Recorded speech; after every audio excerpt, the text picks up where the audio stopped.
Hi there. Is this your first trip to the dentist? You a little scared? No? Good. Give me 5. Right. Dr. Alan Finestone's a renowned dentist who's got it all. Anniversary. A beautiful wife, a thriving practice, and an impeccable reputation. I know I'm early. Couldn't wait, huh? No more braces, thank God. Feels like quite a practice, doctor. Kay is always busy, so we're always busy. But behind the success is a man who's feeling the pressure. The IRS? You got real tax problem. When I tell you to do something, you do it. We're short-staffed as it is. Do you dress like that in front of the pool, man? Would you like to make another appointment? I had an appointment. You're not wearing anything. Now, Dr. Finestone's gone over the edge. This is my wife! Please, please. Tonight you pay for all that you've done to me. Maybe we should close up until things are under control. Things are under control. Everything is under control. What we've got here is a seriously derailed train. A man over the edge. Open wide. Somebody's out there! Hands high!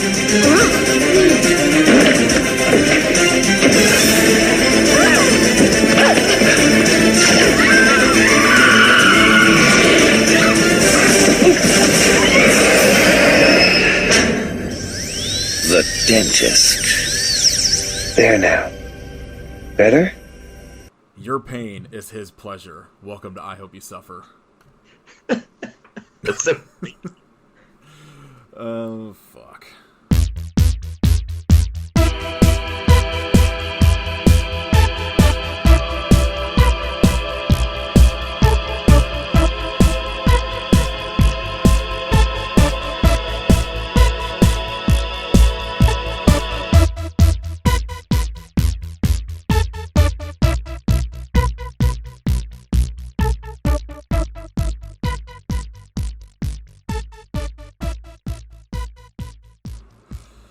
What were some of the other ones? Oh, fuck, I don't even remember. Here's my favorite. Make an appointment with this one immediately.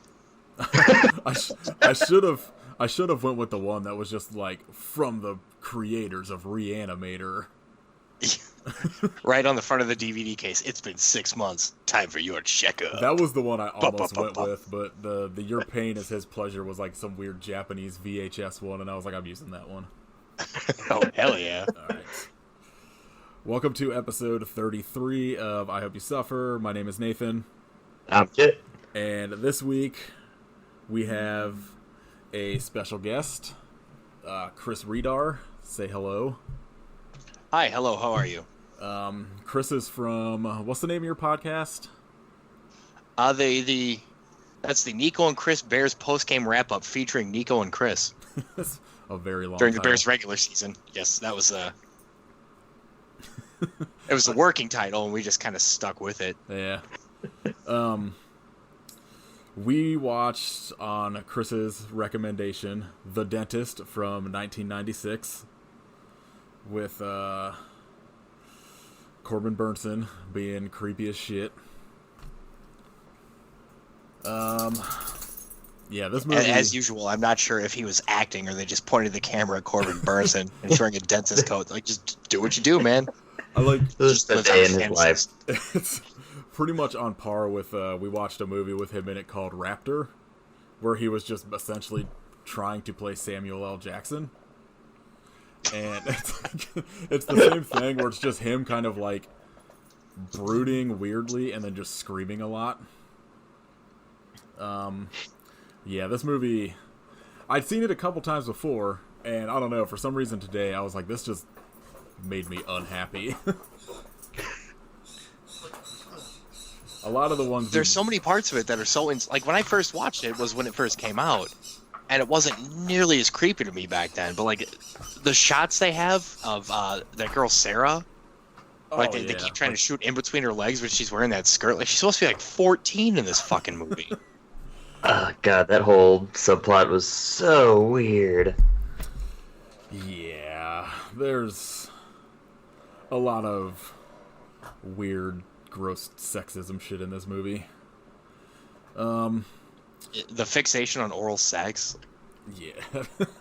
Like, I saw this probably, like you said, around the time it came out, and then I hadn't seen it until like last month, and for some reason, like, in my mind, I was like, oh, it's like this like goofy like mid-90s, you know, like Reanimator type movie, because it's like a lot of the same people, and I was like, watched it again today, and I was like, nope, this is like just 100% serious and nothing Would that be fun. because it's from, and I quote, the creators of Reanimator? Yeah. So this movie was directed by Brian Usna, who did Bride and Beyond Reanimator and Return of the Living Dead 3. Written by Dennis Paoli, who did Reanimator, Castle Freak, Ghoulies 2, all very good movies. Also helped written by Stuart Gordon, who just everybody should know who Stuart Gordon is, but Reanimator, Castle Freak, From Beyond, Honey, I Shrunk the Kids. every fucking H.P. Lovecraft fucking adaptation ever made, and apparently Edgar Allan Poe now too. Yeah, he did. Did he direct Honey, I Shrunk the Kids? I know he was attached to it, but Him and Brian Usna helped to write it, I believe. that's mind-boggling. The same year that Reanimator came out, I think? I Or was it I can't remember which of their movies. Well, Reanimator was his first movie, so it had to have been well past that. Oh, yeah, it was way after that. I went to Universal Studios the year that Honey, I Shrunk the Kids came out, and they had the big ant. That's Oh, no shit. awesome. Yeah, that's just a fun memory from my childhood. You could hop on the big ant, and back then you had the disposable cameras. You couldn't just take a picture with your phone. So I don't think that ever got developed. But somewhere out there's a picture of baby Chris riding a large ant. I was 10, so I wasn't that big of a baby. I feel like that movie probably holds up just because Rick Moranis Of is the ant. awesome.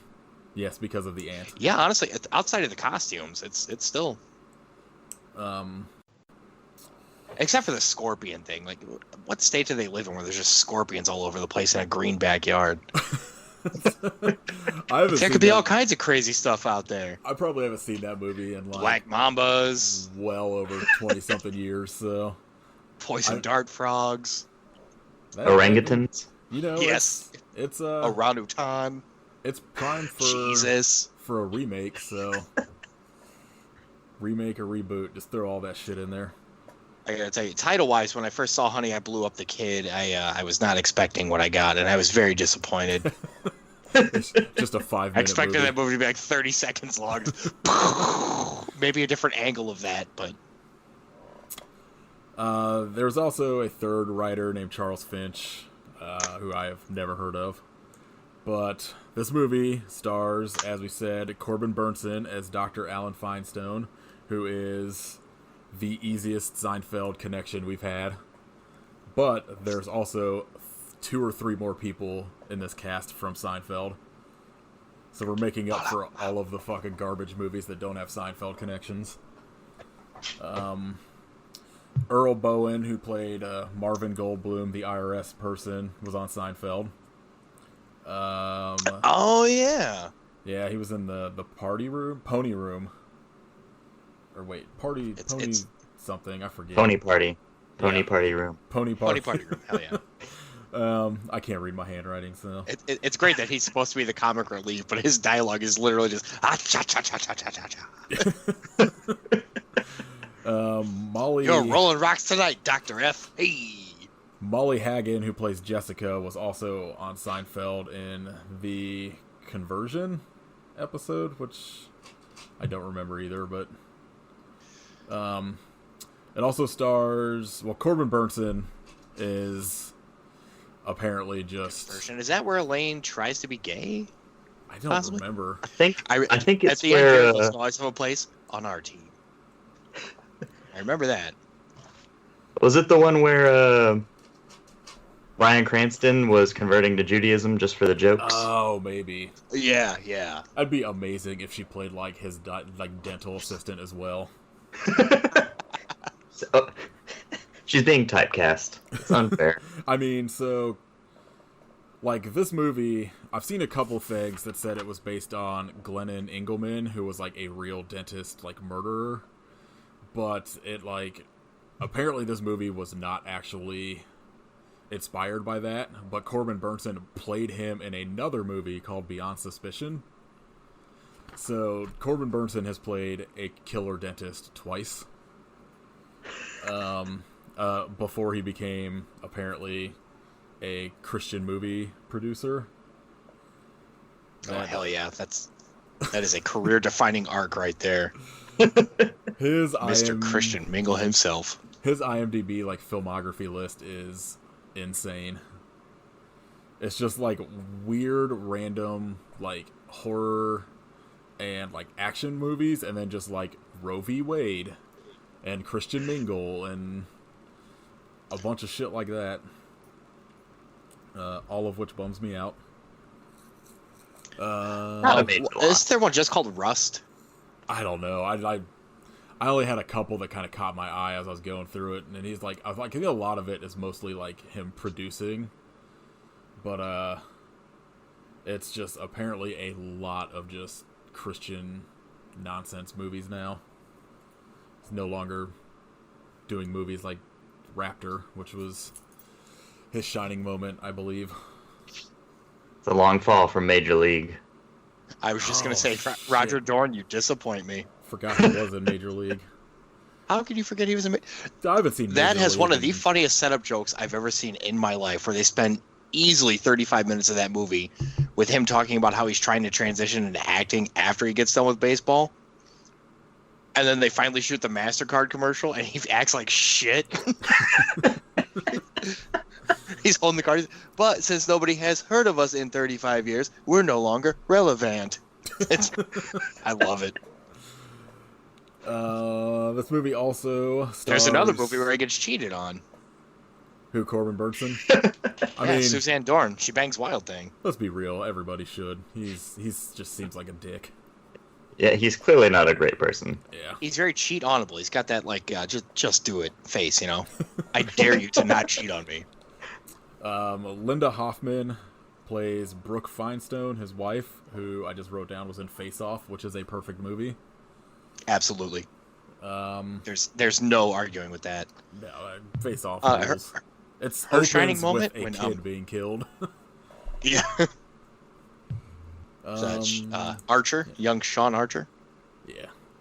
Or no, Sean's the dad. Yeah, I think so. I watched Face Off a little bit. I need to rewatch that.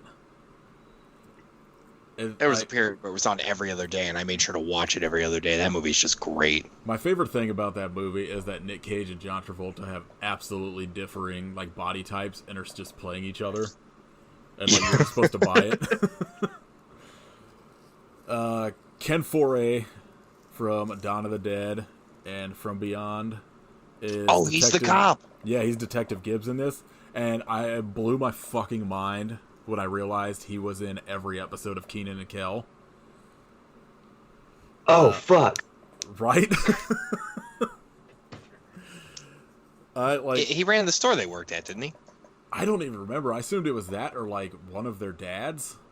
Because, I mean, that's another thing I haven't seen probably since it was, like, originally airing. But, like, he's in every single episode of Kenan and Kel.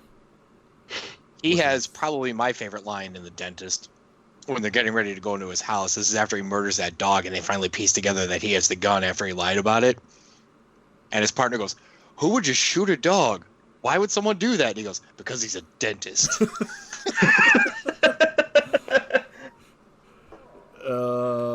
If there's any actual comic relief in that movie, it's Ken Foray. He's like just eating weird crap while he's investigating murders. And then they don't call attention to it either. It's like an acting tick that he came up with. It's like the only real actor in the movie. Yeah, he's him and the brilliant performance of whoever the fuck played Matt the pool boy. That is... Why is he got like grease and poop sludge on him all the time? Michael Stodvek? When he's smearing like sludge all over Brooke's boob. I She's was blowing him. fucking bummed out when she like sucking on his fingers. Oh god, that sludge. That is... He hallucinates about half of it, but that's like the only real part. Yeah. Like, that's just shit you got out of a filter. I hated it. The only other person worth noting is Mark Ruffalo. I think this is one of his like first 2 or 3 acting gigs. Little baby Mark Ruffalo. Yes, when he hulks out on the dentist. Yes. After the most uncomfortable scene in the movie, I think. Yeah, it's up like that, and then the one with Sarah later on in the movie are both real weird and not fun. Every single moment in this film. Yeah, I mean, pretty much everything that happens in the dentist office and at his house sucks. When he's just driving his car, I'm like, okay, this is fine. He's just sitting there in silence. It's all right. Other than having to stare at Corbin Bernsen. It's a good vehicle. So, this like movie, nice new tires. I like that. This movie was shot in 18 days, which seems like too many days. It was entirely on location in a borrowed mansion, yeah? Yeah, it was all like, I mean, it all takes place in like basically the mansion and then the dentist office. So I'm assuming like turnover on scenes was pretty quick. I mean, there's that scene at the dental college, but they needed that for like 20 minutes. Yeah. I fucking completely forgot that scene was in this movie. I remember it ending on a stage, but I couldn't put together why in my head until I rewatched it yesterday. I remembered, like, I had the image of, like, him, like, on his knees just kind of sitting there, but for some reason I thought that took place, like, in the dentist office. But, yeah, the ending of this is real weird. So, this movie opens with what I just wrote down is hand nonsense. They're making the dental sound effects for his moving his hands. You can take that however you want. Hand nonsense. There's a lot of hand nonsense in this movie. And it's basically like Dr. Alan Corbin Bernsen miming some sort of dentistry shit on like a white background. And I guess that's like it's what ties into the end of the movie, right? Of he's just like in an insane asylum or whatever. Yeah. But for some reason that opening shot's foggy. Yeah, that's what, like, I wasn't sure if this was supposed to just be like some weird hallucination, but then I'm like, well, he's like narrating a lot of this movie or parts of it. Like, I'm guessing it all takes place just in his cell. There's a heavy fog in the asylum that day. My second note is Corbin Bernsen just looks like a creep. Yes. So you kind of get like this backstory of he's being audited or being threatened to be audited by the IRS, and you meet Brooke, his wife. It is around their anniversary. Alan's just being like a dick about his fucking pink button-up t-shirt that has like the tiniest dot of a stain. It was right next to the monogram logo, though. Oh, of course. And that he can't just wear the shirt he's already wearing because he doesn't have his diamond cufflinks, because Brooke, this fucking bitch wife, didn't go get them for him. Like, Brooke does, like, I mean, it's like the typical what you see in every movie of just like a rich dude and his like wife who's basically like put in there to be like, oh, she's only there for the money. But I mean, Alan sucks. Everything about him sucks. I do not blame her for cheating on him. And they go out of their way not. to try to paint her as a strumpet whore right from the get-go. Yeah. Like, her opening scene is her outside in a robe where you can see entirely through it that she's wearing nothing, getting ready to blow the pool boy in front of her husband. And still, like, from the moment she starts talking to Dr. Feinstein, you're like, God, I wish she would have sucked his dick right in front of that guy. That guy sucks ass. He, like... They cast Corbin Bernsen pretty well in this, because he sucks, his character sucks, Yes. Everything about it just sucks. But they're like arguing. You got Bernsen. She gives him some new cufflinks for their anniversary. Which Right look after, like tiny watches, by the way. That's what I thought. I was like, are those like those weird 90s like thumb watches? Do you remember those? No, but they should call them swatches, and we should bring them back. I think they, like, they were Like, for some reason I could remember, like, them being, like, a big thing at, like, Claire's or fucking places like that. Like, they were, like, little finger watches. And that's exactly what I was like, did she give him, like, fucking these tiny watches from, like, Claire's? Which would have been Well, it was better. 96. Been awesome if she gave him, like, a slap bracelet.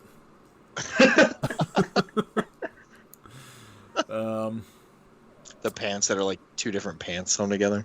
Yes, just fucking Technicolor Happy shirt. anniversary. Oh, radical. Just Check it out, rollerblades honey. It's a off. watch and a calculator. Badass, babe. I got you. This Tetris watch. Yeah, so he's basically just like yelling at her about walking around like in a robe with nothing out under it and flirting with fucking Matt the pool boy. He leaves and like basically I'm guessing just like drives around the block and sneaks back into the house and He doesn't make it around the block. he just gets like a house down. He doesn't parks his car one spot up and then goes right back into the house. Like he gets that, I know this bitch trifling. He gets that look on his face and he runs right back into the house. This is like the one scene I always fucking like remembered from this movie, but like for some reason I remembered her being shot instead of him. But he catches her like blowing Matt the pool boy and has this like hallucination, like daydream fantasy thing of walking out there with a gun and like forcing her head onto his dick, saying a bunch of shit about like teeth and like being like show him how good your teeth are, and then like just fucking like shooting Matt in the face. For some reason I always remembered him like shooting her, so I was like, oh, like in my head it was like her blowing him and then he shoots her in the head, which seemed much worse to me. Yeah, if she would have shot, or rather he would have shot her in the back of the head, he would have shot Matt's dick too. Yeah. That would have been cool. This whole scene is... Just in terms of like bad horror. A bullet going into a dick, that'd be great. That's the thing, is this movie really... No, you don't even get that with this fucking movie. It's not really like a horror movie either, which is weird because it's always just like... kind of like labeled as one, but like I just didn't really... I don't know, it didn't feel like a horror movie to me. Or at least, you know, what you would really think of as a horror movie. I was horrified the whole time. I mean, I was horrified by all of the fucking mouth scenes. That was about it. And every time he's obsessed with dirty mouths. Every time Corbin Bernsen's yelling and he's just spitting everywhere. I did love every time he was just like, the filth. Imagining dirty teeth. Everywhere. Yeah, just fucking constantly yelling about decay. And everybody throughout the rest of the movie has pool gunk on them. To him. Yeah. Surrounded by pool boys. God, I can't stop thinking about her sucking that shit off his finger. It's that to me is worse than fucking Hellraiser, which is just like sucking on the dude's skinless fingers. I don't know. All of it's terrible. We need to just stop watching these movies. This is the last episode. We're converting this podcast to just straight up like Biodome and just this is gonna be a Tenacious D podcast from now on. So after this daydream, Alan you cut to the dentist office where he is not there yet. All of the patients in the lobby, which for some reason there's like 9 of them at like one time, which seems... I'd call them the impatients because they were very upset. Yes. It seems like a very terrible booking system they got there. Yeah, just show up and be pissed. Everybody show up at 9 a.m. and fight for your spot. So yeah, you get like your first glimpse at like the dentist office, and it's just a bunch of patients in there being upset. Sarah's in there, excited to get her braces off after 2 years, and you cut back to Alan following Matt the pool boy to, I guess, his neighbor's house or somebody like on his block. Yeah, and apparently his neighbor is what, fucking Jamie Lee Curtis from that movie where she does Jazzercise. Oh, I was gonna say True Lies. The one with fucking John Travolta. Oh, fuck, what Because is it's that? for a movie shot in 1996, the costuming is awfully 1988. That's all. I don't know. She's got the short hair with the rat tail. I feel like you just don't remember the 90s enough. That seems very 90s to me. No, I remember 96 because that's when the Adidas tracksuits were coming in. Well, it's because... All I'm saying is that I feel like they shot this movie and then it sat on the back burner for a little while. That's a good possibility.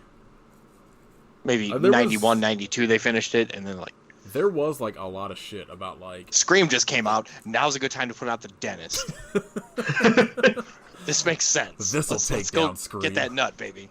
Apparently this movie had, like... Was in, like... Brian Yuska was overheard saying, Nev who?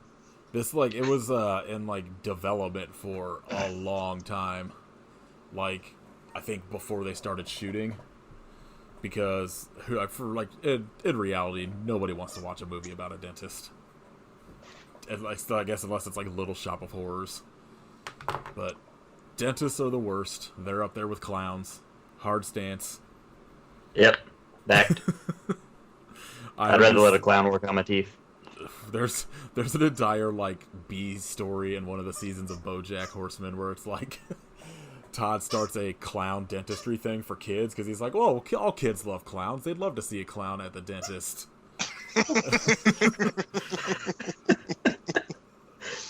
I still haven't watched that show, and I need to. I've seen like 3 episodes, and they're all great. Yeah, it's real good.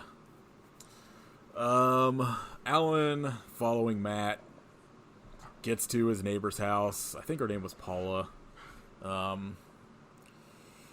Yes, Paula, like, interrupts him and is, I don't know, fucking just saying a bunch of shit I don't remember. And then Alan, distracts her by saying something about her, like, scheduling an appointment to come get her teeth worked on.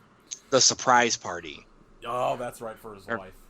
He gets busted brandishing a gun in her front yard, and he just like puts it behind his back. He's like, I was asking about the surprise party.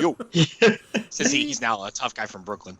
He, like, hides shit behind his back a lot in this movie. And she's like, yeah, let me schedule this into my book.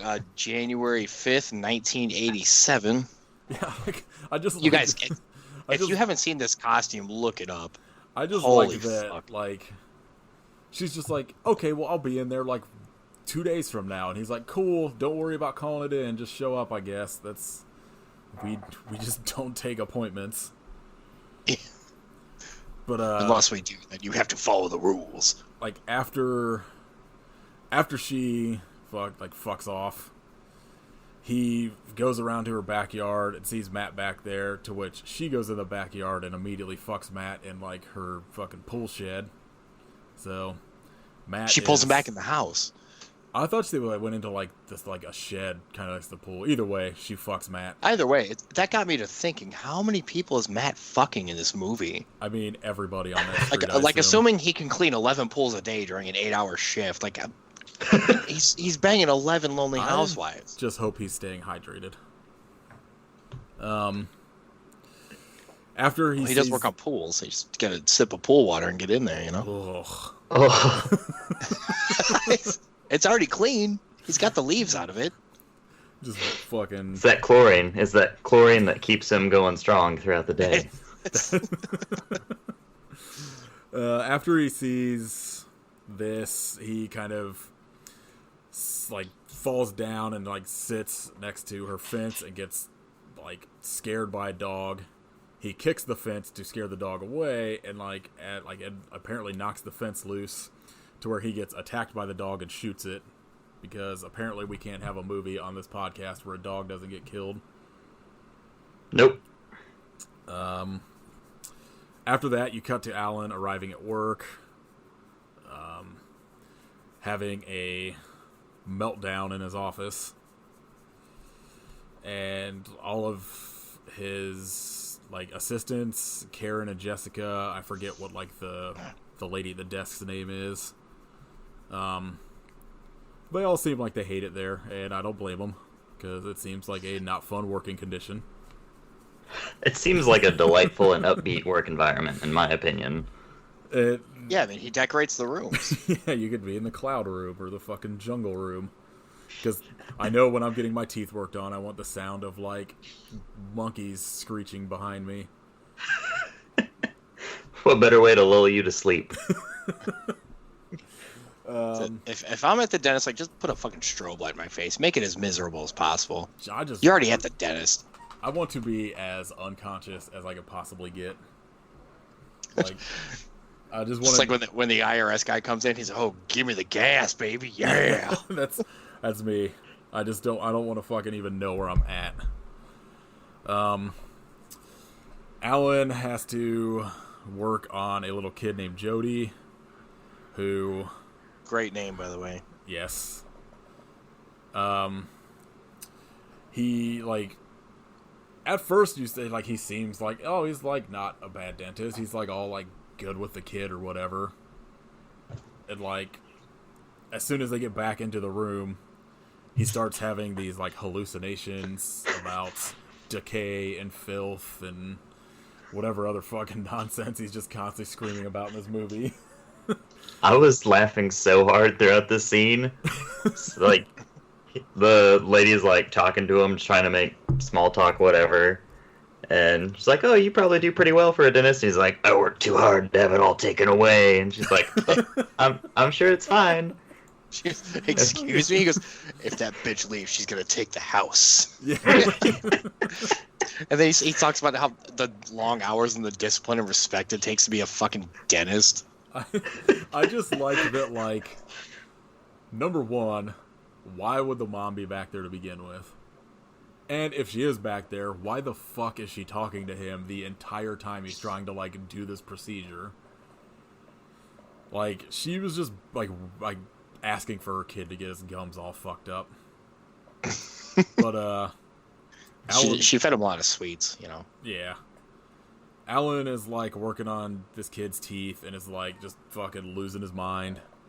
And he's, like, constantly seems to see everybody's teeth as just these fucking, like 17th century, like, browned out, like, teeth from before dental care was invented, where they're all just, like, brown and yellow and fucked up.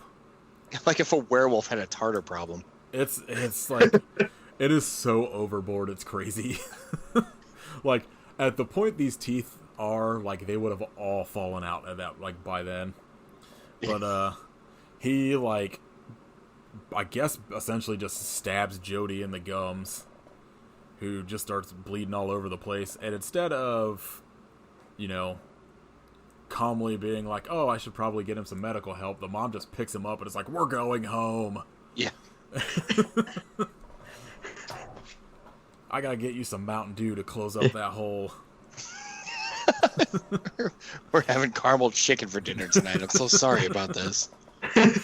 Oh god, we used to go to the dentist as a kid, and it would be like, that would be when we would get, like, something, like, fun for dinner, and I was always just like, I can't fucking taste any of this shit anyway. Like, if I have, like, my entire mouth, like, fluoride, everything's gonna taste weird. What's the point? Just give me some, like, fucking bland bread. It's all gonna taste the same. That's probably the one night your parents could have fed you, like, Brussels sprouts and asparagus for dinner.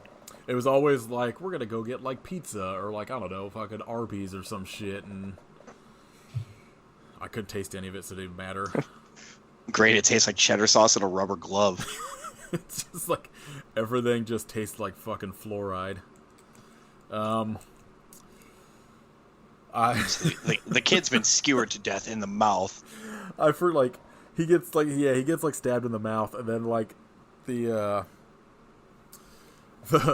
after they, like, the mom and the kid run out, Sarah goes, I remember my first time at the dentist, I bit him, and then, like, the lady running the desk is like, oh, we charge extra for that. So gross. The only joke in this movie. Alan is back in his Besides office. the script. Yeah, it's just besides Corbin Bernsen. Yeah. Alan back in his office, takes a bunch of pills and calls Brooke and has a real creepy, weird conversation with her. And that's when you are introduced to April Rain, which is the worst name. I went to school with That's a delightful stripper name. I went to school with an April Showers, which I think they also mentioned that they wanted her fake name in this to be. Yes, her agent, Mark Ruffalo, wanted her name to be April Showers, but she chose Rain like a queen. It's spelled Reign. Is it really? Oh. And the Asian dental assistant, whose name escapes me at the moment in the film, Karen, okay, she says, "Oh, so I see here you're a beauty queen." Like that's listed as her fucking occupation. And it's also like she's a beauty queen, but it's 1996, and she looks like Marilyn Monroe. Instead of Marilyn Monroe and Tori Spelling had a kid. At this point, it would have been like Cindy Crawford or something. I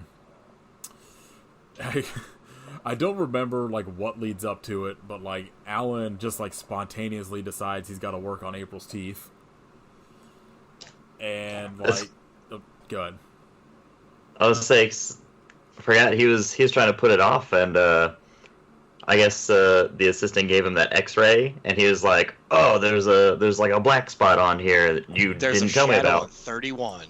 Yeah, shadow. He's like, "All right, we got to take care of this." One of the things I looked at, like the goofs or like the shit that's fucked up in the movie, is like technically 31. I think is the like left side of your mouth, and he was like, he keeps referring to it as the right, and then they go back and he's like working on the left side of her mouth. So way to go, Stuart Gordon. You fucking halfwit. You complete moron. That's a piece of trivia that I put up Stuart there Gordon, with if you're listening to this, Yeah, fuck you. that's up there with the dude on like that's like listing every car model on fucking IMDb. Legend, that guy. I'm very upset that I don't know what kind of car Alan Feinstone is driving in this. It's a Lexus.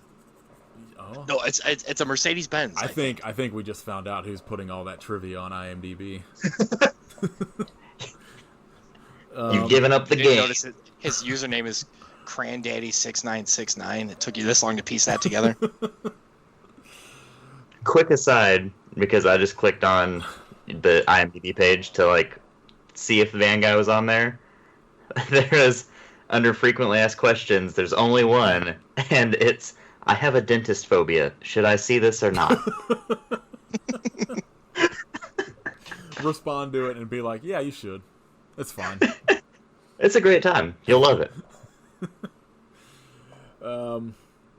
After Alan decides to work on April, you cut to your introduction of Detective Gibbs and Sunshine. Detective Sunshine is a pretty fucking baller name. Oh, hell yeah. And he is a ray of sunshine. It's not inappropriate. It's apt. Detective Gibbs, played by Ken Foray, is the highlight in this movie for the, like, total of 3 minutes he's on screen. He is investigating the dog that Alan shot. You cut back to the dentist office, and you get introduced to April's manager, Mark Ruffalo, being a creep to Sarah, and having her do a model walk, even though she's like 14 or some shit. She has the most 14-year-old wardrobe and haircut, and he's just like, yeah, strut it out. Like this scene leading into this shit with April is just all gross. Alan starts working on April and just fucking lights her up with fucking nitrous, and like basically just gets to the point where she has like no idea where the fuck she's at, which is exactly where I want to be at the dentist.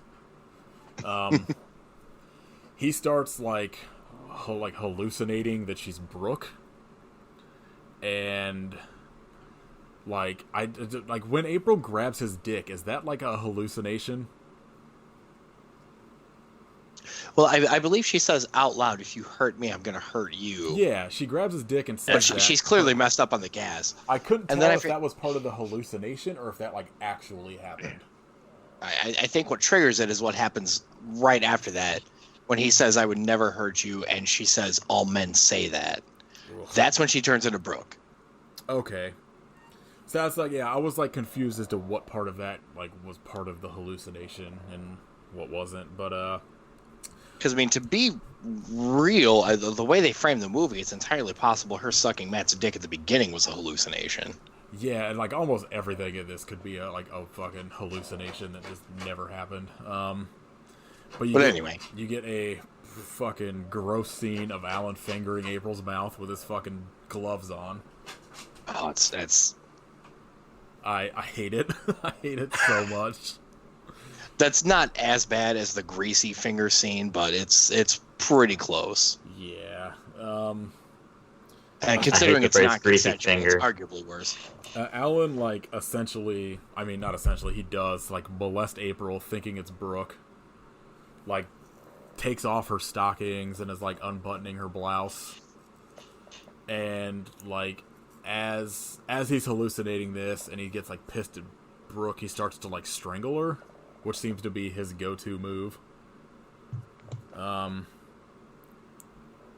As she's, like, coming to, like, she's kind of, like, coming out of the gas and is, like, realizing something happened and starts calling for Steve, who is Mark Ruffalo in his greatest role. It's all been downhill since. Mark who? Yeah.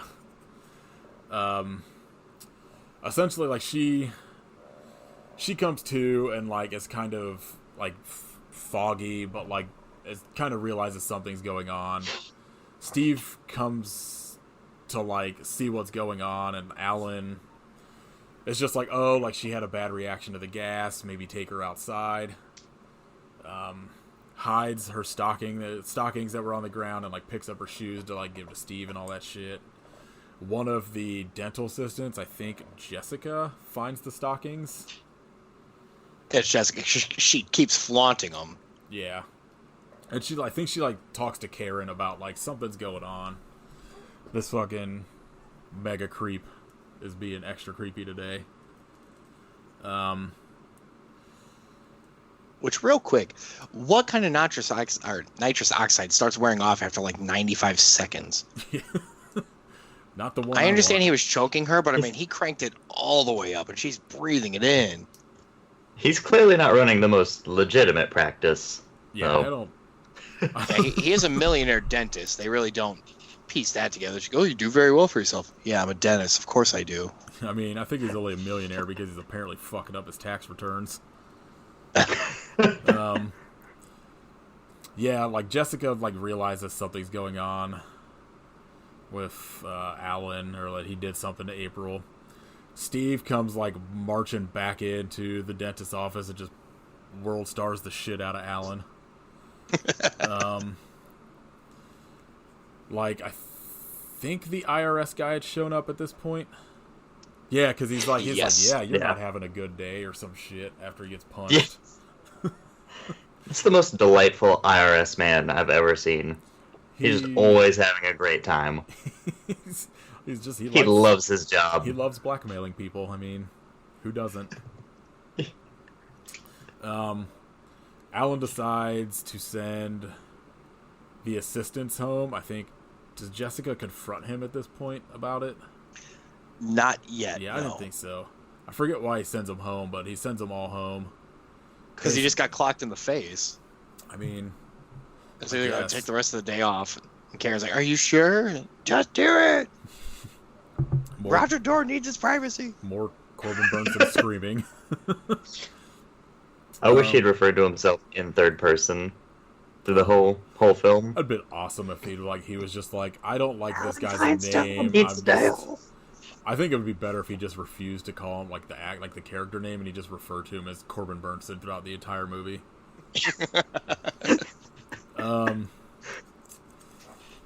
After he sends everybody home, and Sarah's like upset that she's not getting her braces off, you cut to later that night where he was supposed to meet Brooke for their anniversary dinner. And she shows up at the office because he never showed up. There's a phone call where he mentions that she had to meet him at the office because he was running late. Oh, that's right. That's when they hang up on each other, and she goes, asshole, and he goes, like, bitch. The only other joke in the movie. Asshole, bitch.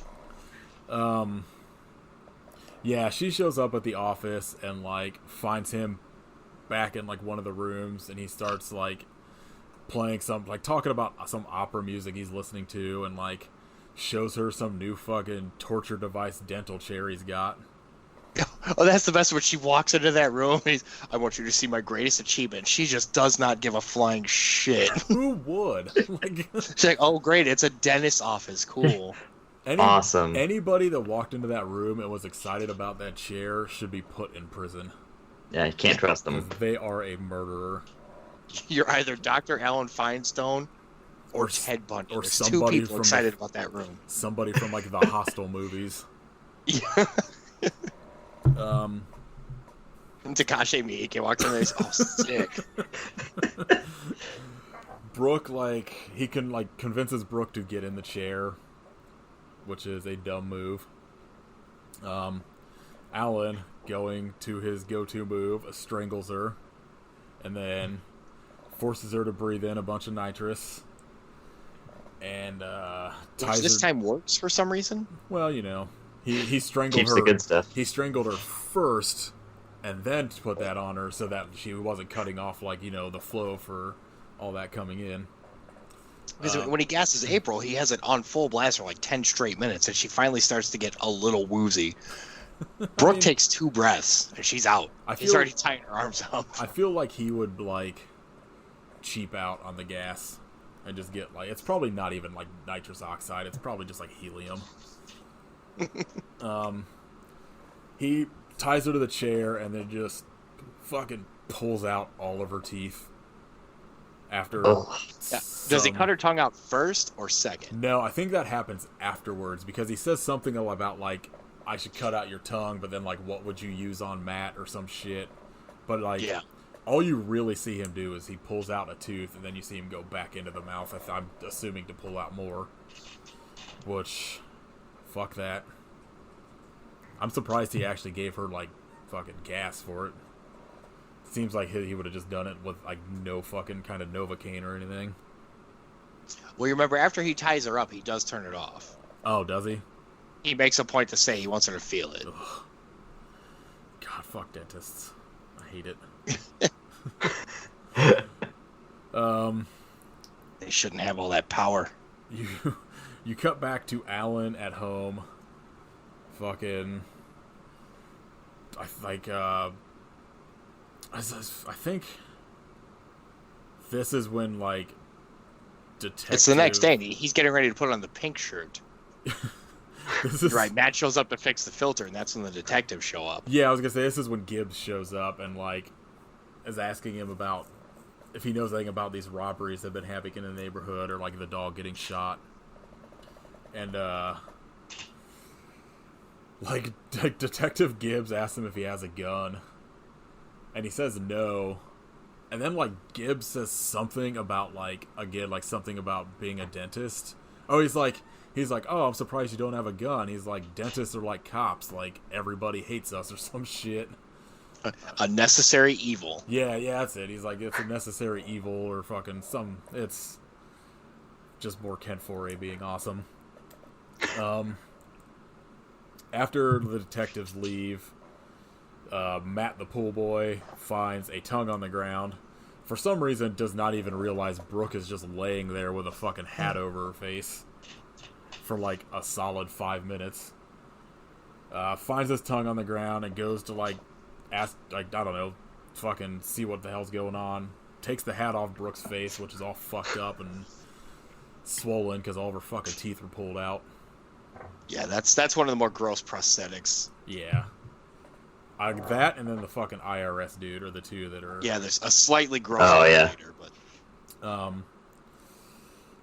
After he, like, uncovers her face and kind of, like, starts backing up, he backs up into Alan, who's got a knife, slices Matt's throat, and then just continues to just, like, slash at him and stab him. And then it just, like, fucking tosses the knife in the pool. Yes, and this is where I came up with the funniest quip I had. I was cracking myself up thinking about this yesterday. After he throws the knife in the pool, I was like, man, he's going to fuck that liner up. Like... You know, he could call the pool repair guy to fix it, but, you know. Now he's dead. Yeah, Matt's not going to be able to help him out on this one. He doesn't think about these things. You immediately cut back to like Alan driving back to the dentist office because, you know, someone's got to work on these teeth even though he's murdering people and just not even trying to get rid of evidence. Sarah is in the waiting room again, had to postpone her party because I guess kids throw braces removal parties in the 90s. It was a big thing. I didn't have braces, so I'm not sure, but that does not seem like a thing. You missed out on a bitchin' party. I would rather not have the party and just not have had braces. Because they do I not went the seem Lisa fun. Simpson route and just let that tooth grow all the way through my upper lip. 100%. That's what I'm trying to do now. I'm never going to the dentist again after this. I'm just going to let that shit fucking and stab me in the brain. Be less painful. I think this is when Paula shows up for like her like appointment, and I think this is the first point that I just wrote, fuck these mouth shots, fuck this drill and tooth shot, where he is just fucking her molar up with this drill. Yeah. Oh god. That's when he puts the Novocaine needle all the way into her cheek. Oh. It's like it was like into her gums. Like he just jams that like whole fucking needle in there. It sucks. I hate it. The close up, because you've seen those needles. They're longer than that now.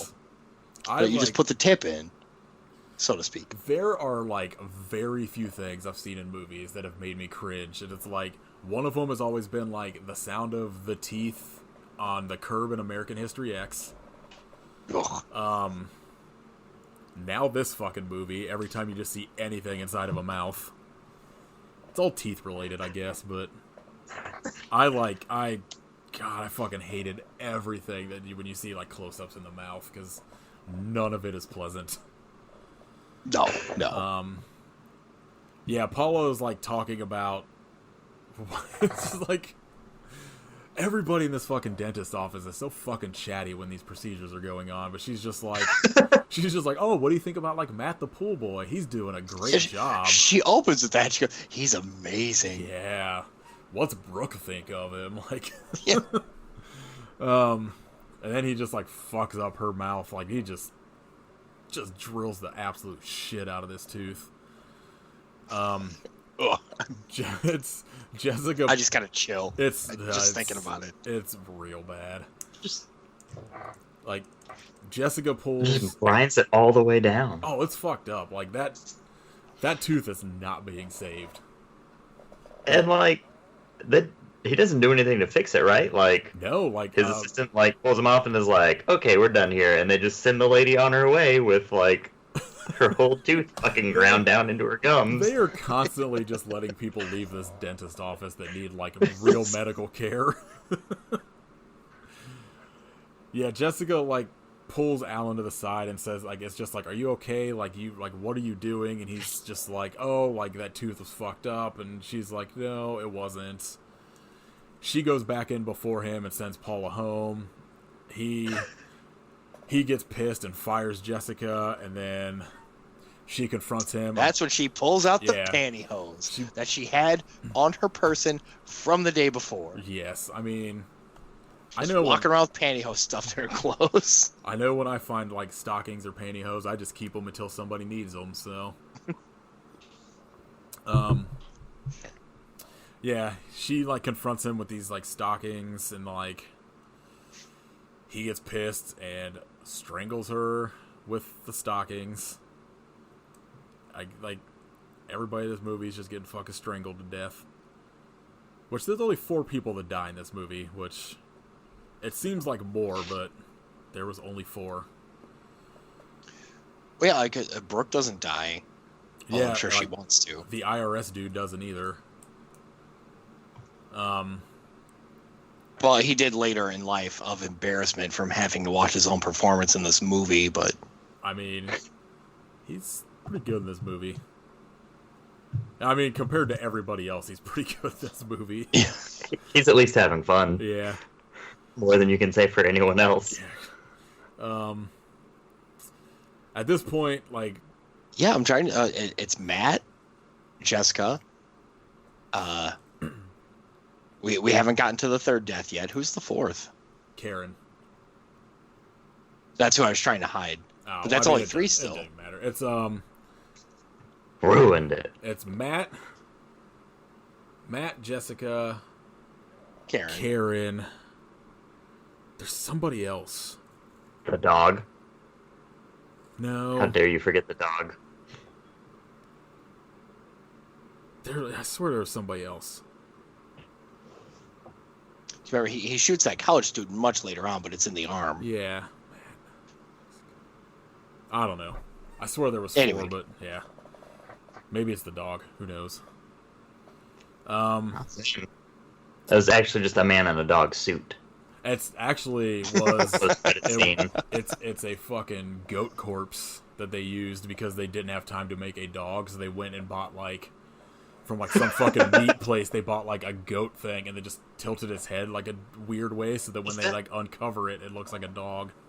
Is that why it looked like it was totally skinless whenever they were looking at it? Yeah, Like, it's like because it was where like he pulls the thing up, I was like, what happened to all of its skin?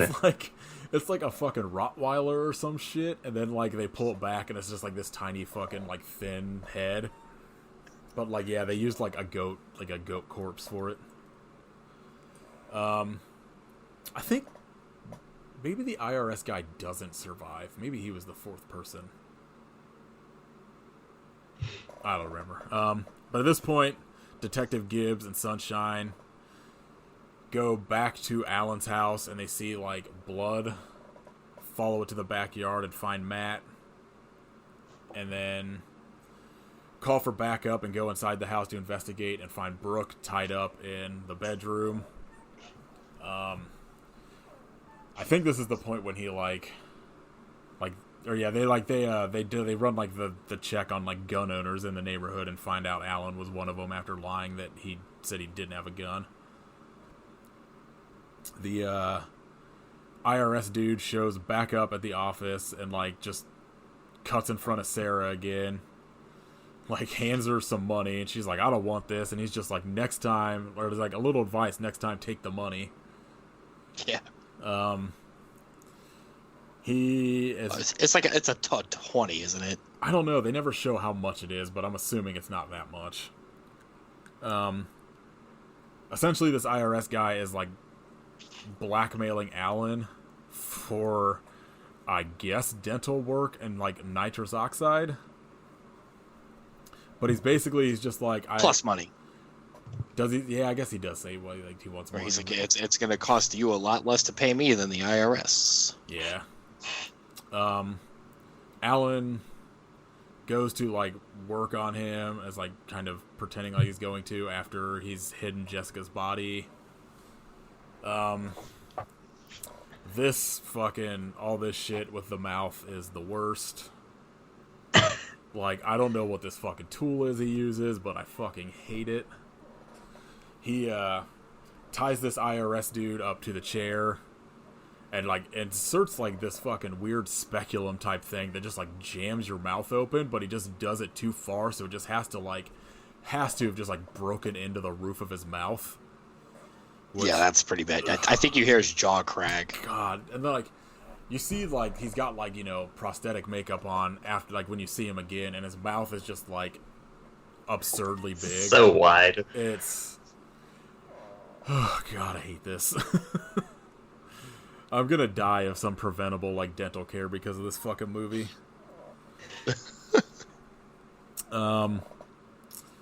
He basically just like fucks up this IRS dude's mouth. And at this point, I think this is the point where like they find Matt's body, and find Brooke like in the house tied up with her mouth all fucked up. Karen or everybody in this office can hear this IRS dude screaming.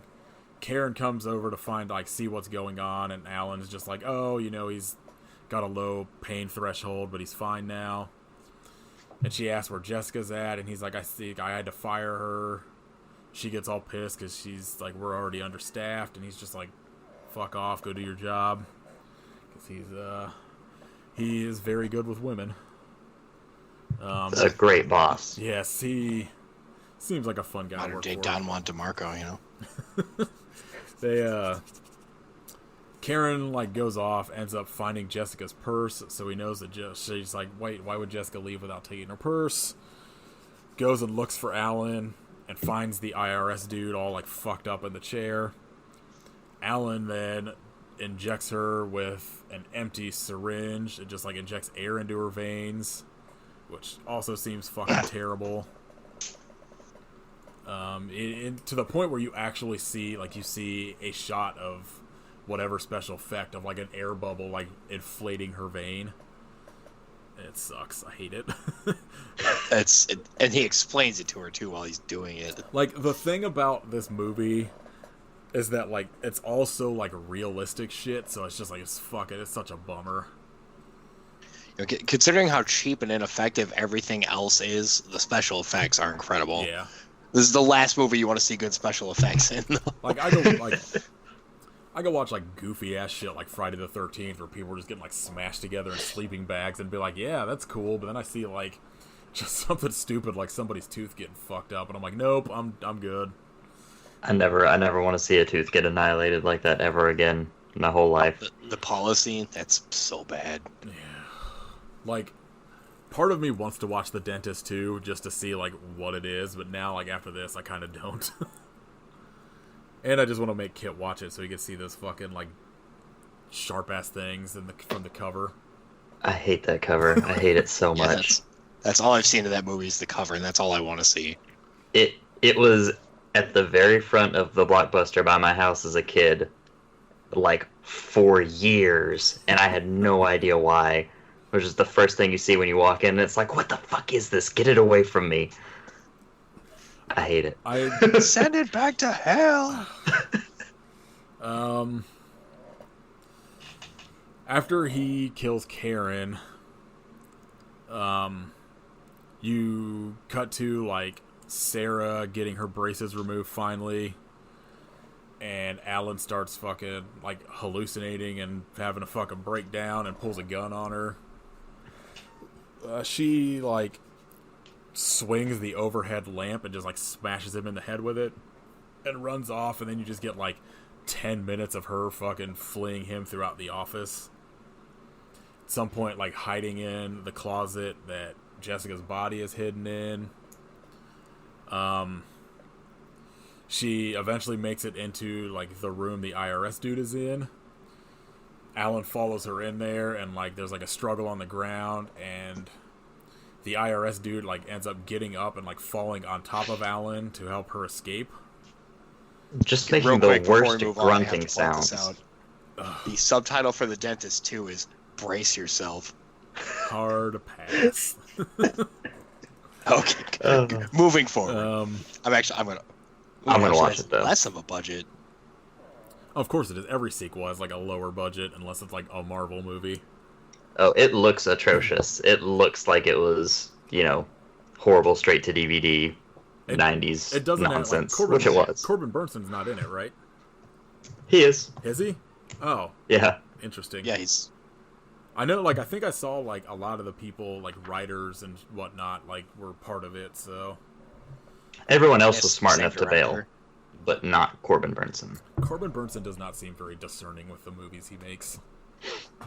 Oh, Clint Howard is in it as a character named Mr. Toothache. I am fucking in if Clint Howard's in it.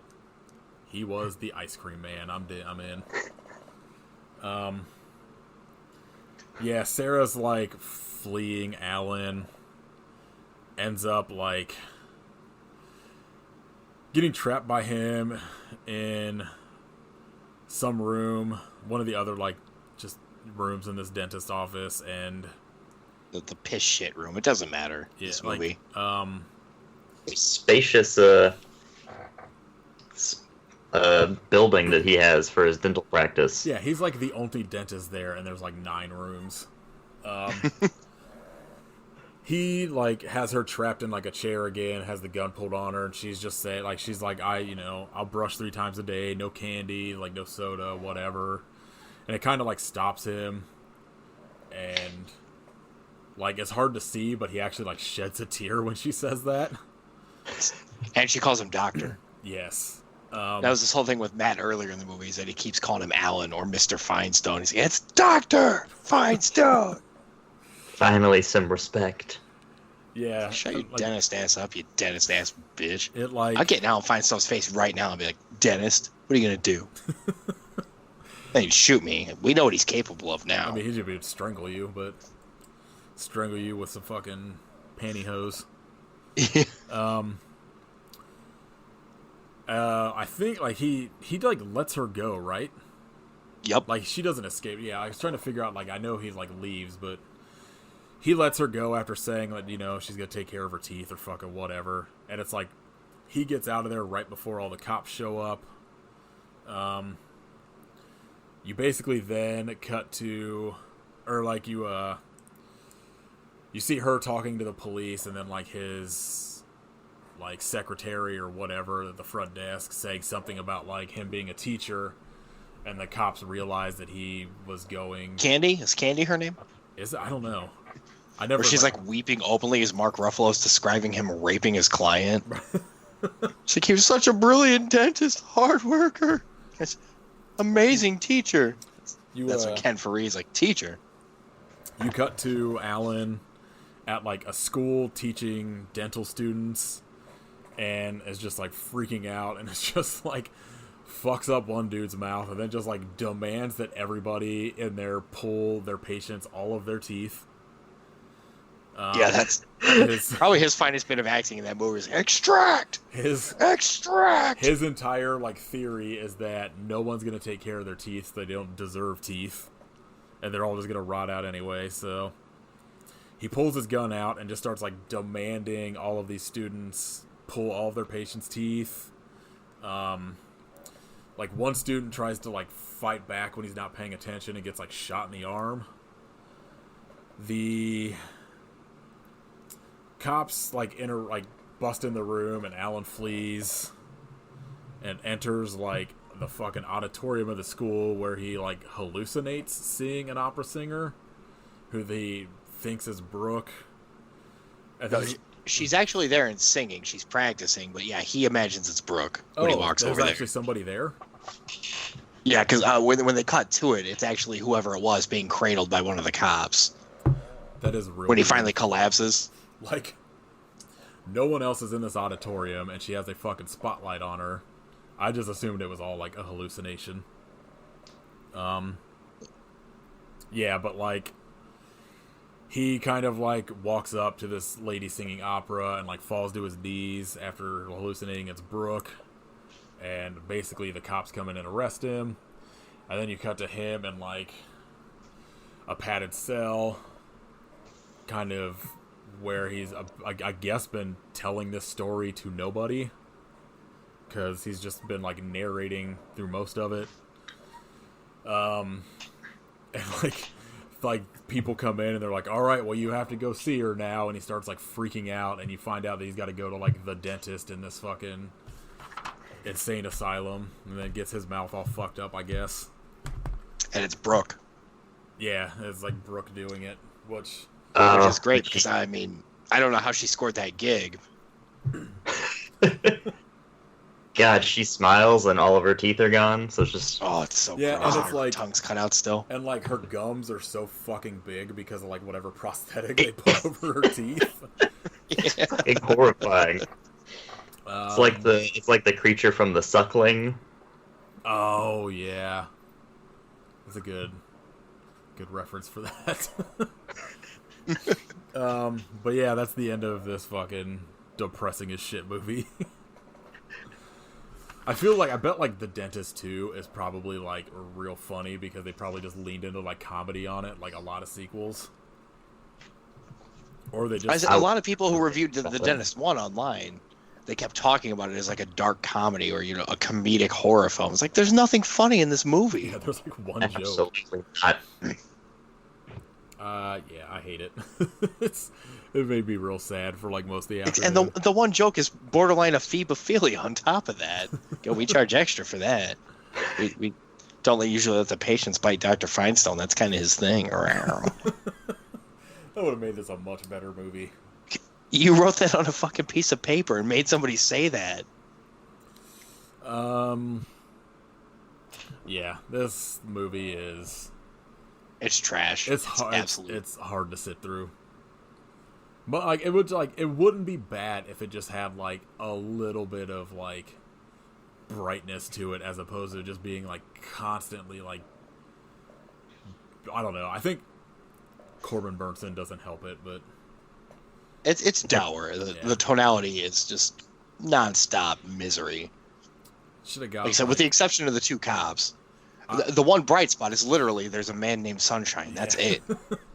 I would have. Like, they should have just done like they like fucking always do with Stuart Gordon movies and just like hired Jeffrey Combs to play the dentist. That would have been incredible. Because at least he's like a fun to watch, as opposed to Corbin Bernsen, who is just terrible all the time. He's got the charisma of a chestnut. We are. I hope Poor you, chestnuts. I hope you suffers taking a hard stance against Corbin Bernsen. And dentists. After the dentists and clowns could just all get hit by cars. See a clown run it down. If you see a dentist, I don't know, run it down. It doesn't rhyme, but fuck it. Yeah. I didn't look at like any news this week. I don't know what the fuck's going on, so I don't know if you saw anything, Kit. Nothing. I didn't see anything of note. I think everything at this point has just been like, Pet Sematary sucks, Hellboy's failing, Child's Play's coming out. I did see that allegedly there is a 4D screening of Hellboy in some locations where during the big like bloody scenes they'll like spray you with water. Oh yeah. To like simulate horror. In those like 4DX theaters or whatever. So that's the one thing that makes me want to see Hellboy. Have you seen the trailer for Ma? Yes, and it looks incredible. I want to see it. I saw it before Us, and I was like, I need to see this movie. Have you seen that yet, Chris? I have not seen this trailer. It looks, it's weird. Like, it just kind of looks like it's a horror movie, but kind of like a thriller-y more than a horror movie. But it's like it's Octavia Spencer's her name, right? Yes. She plays like this woman who lets like a bunch of like teenagers come like hang out in her basement and drink, and then just like becomes like a crazy person. Yeah, it just becomes like this weird stalker to all of them. It looks real weird. I want to see it. I have full faith in Octavia Spencer. Yeah, I do too. She's awesome. She has like one of my favorite guest appearances on 30 Rock where she plays like the female version of Tracy Jordan. I love it. Yeah, I don't got anything else. Do you want to tell people where they can follow you in the podcast, Chris? No. All right. No. If anybody listening happens to be a sports fan, and more specifically a Chicago Bears fan, you can follow us on Twitter at N&C_BearsCast. And if you're not, then don't. Not hurt my feelings. Me and my friend Nico get fucking loaded before we do it anyway, so it's pretty unlistenable. I feel like in the off season you guys should just make it like I don't know, I'm trying to think of a sport that would be like the complete polar opposite. No, just talk about actual bears. Oh, there you go. Just to talk about YouTube videos of bears you watched. I would listen to that. We thought about doing a separate podcast in the off season just about other things, but you know. All right, well, it's hard staying drunk every Sunday. It really is. I mean, I feel like once you're like past your 20s, it's kind of like, I don't know. I feel like it gets sad after that. So Kit, it is. Kit, it's not just sad. It's now that Kit's in his 30s, he's got to stop being drunk all the time. Damn it! Don't listen to him, kid. You have to at least have one day a week you're not. That's a commitment I'm not ready to make. I just turned 37 a couple weeks ago, and let me tell you, that's it gets worse, you know. Yeah, that's me next Life. month. Oh, you're hitting the big 3-7? Yeah, in May.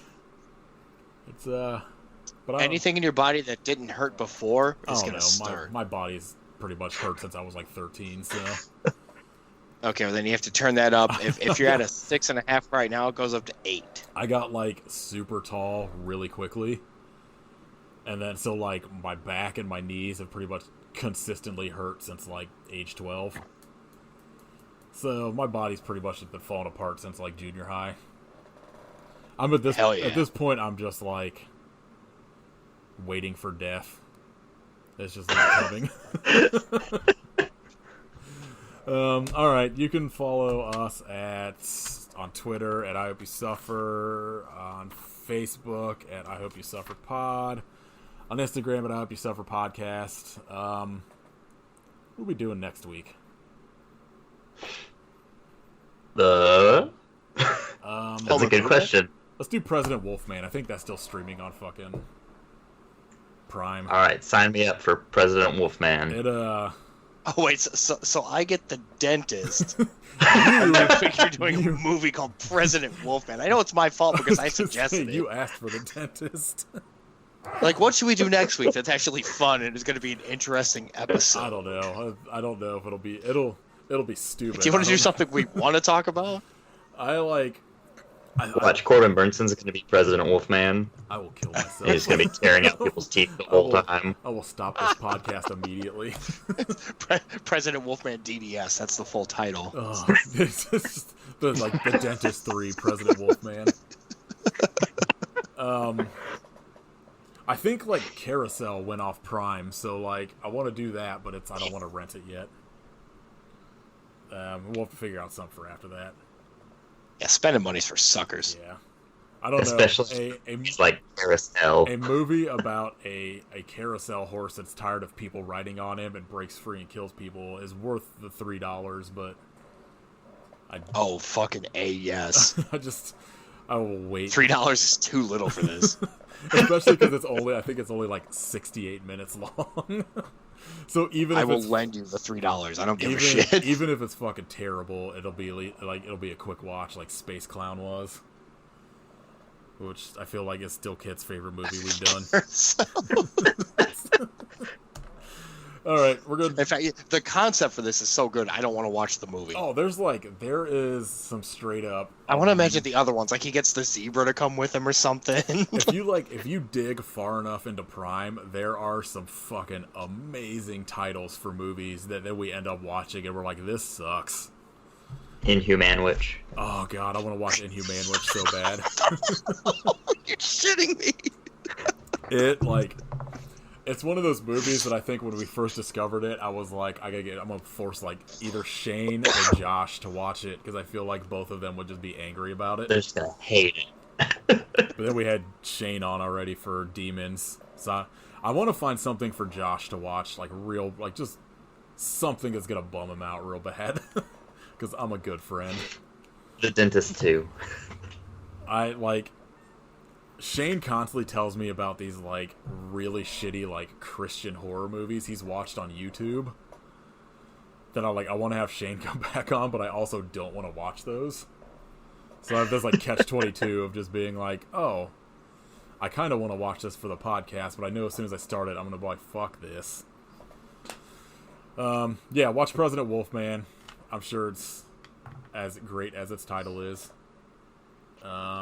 Alright, I hope you suffer, but why? But why?